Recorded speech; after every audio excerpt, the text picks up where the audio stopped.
Hello everyone, আমি অঙ্কিতা। তোমরা সবাই কেমন আছো? আশা করি তোমরা সবাই খুব ভালো আছো। তো চলে এলাম আবার একটা নতুন ভিডিও নিয়ে।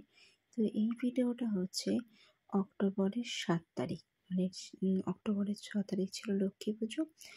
লক্ষ্মী পুজোর পরের দিনের ভিডিও, অক্টোবরের 7 তারিখের ভিডিও। তো সেদিন ছিল মঙ্গলবার, আর সোমবার দিন ছিল লক্ষ্মী পুজো।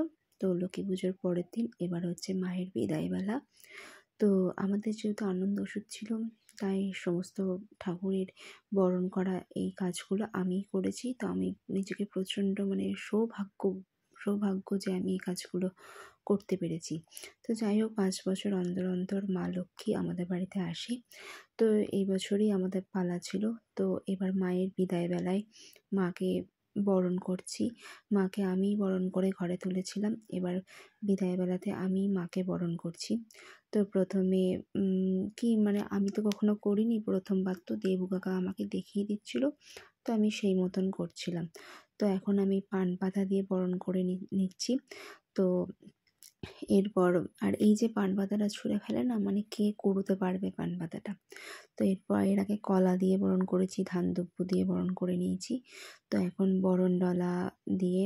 বরণডলা সাজানো ছিল, সে এখন বরণডলা দিয়ে মাকে বরণ করে নিচ্ছি।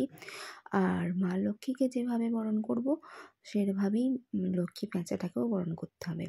তো যাই হোক, এই প্রথমবার আমার সৌভাগ্য যে আমি মা লক্ষ্মীর বরণ করতে পেরেছি এবছরে। তো এবছরে সবকটা পুজোই আমার খুব সুন্দর কেটেছে, দারুণ এনজয় করেছি। আর এখানে দেখো লক্ষ্মী প্যাঁচাটা কি কিউট ছিল, দারুণ কিউট ছিল। তো দেবু কাকা যেরকম আমাকে দেখিয়ে দিচ্ছিলো, সেরকমভাবেই আমি মা লক্ষ্মীর বরণটা করে নিলাম। তো সত্যি ঠাকুর যখন আসে না, তখন একটা আনন্দ হয়। আর যখন বিদায়বেলাতে যেন একটা মন খারাপ হয়ে যায় তখন। তো এখানে সবশেষে মাকে এখন নারকেল নাড়ু মিষ্টি খাইয়ে দিচ্ছি। এরপর লক্ষ্মী প্যাঁচাকেও মিষ্টি খাইয়ে দিলাম। তারপর মা লক্ষ্মীকে আর লক্ষ্মী প্যাঁচাকে দুজনকেই একটু করে জল খাইয়ে দিলাম। তারপর সবশেষে মাকে সিঁদুর পরিয়ে দিয়েছিলাম।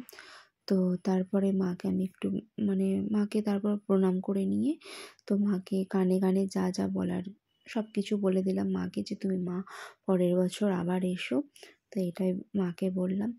তো কীভাবে যেন 5টা বছর আবার অপেক্ষা করতে হবে। 5টা বছর পেরিয়ে মা আমাদের বাড়ি এলো, আবার মা চলেও গেল, আবার সেই 5টা বছরের অপেক্ষা। তো 5টা বছর অন্তর অন্তর যেহেতু লক্ষ্মী পুজো আমাদের বাড়িতে হয়, তো আমরা প্রচণ্ড এক্সাইটেড থাকি এবং প্রচুর আনন্দ করি। তো মাকে এখন সিঁদুর পরিয়ে দিচ্ছি। এরপর লক্ষ্মী প্যাঁচাকেও একটু সিঁদুর পরিয়ে দেবো। তো এইভাবেই লক্ষ্মী পুজোটা আমাদের খুব আনন্দ করে কাটালাম। তো যাই হোক, চলো। তো এরপর মাকে আমি একটু, তারপর শেষে যে ওই কনকাঞ্জলি দেয় না, সেই কনকাঞ্জলি দিয়ে নিলাম। আর চলো, ভিডিওটা আমি এখানেই শেষ করলাম। আবারও 5টা বছরের অপেক্ষা মায়ের জন্য। তো এখন এই মাকে আমি একটু জড়িয়ে ধরে নিলাম। কী যে খুশি লাগছিল। এবছরে আমার খুব ভালো লেগেছে, লক্ষ্মী পুজোটা খুব দারুণ কেটেছে। আর আমি খুব খুশি হয়েছি এবছরে।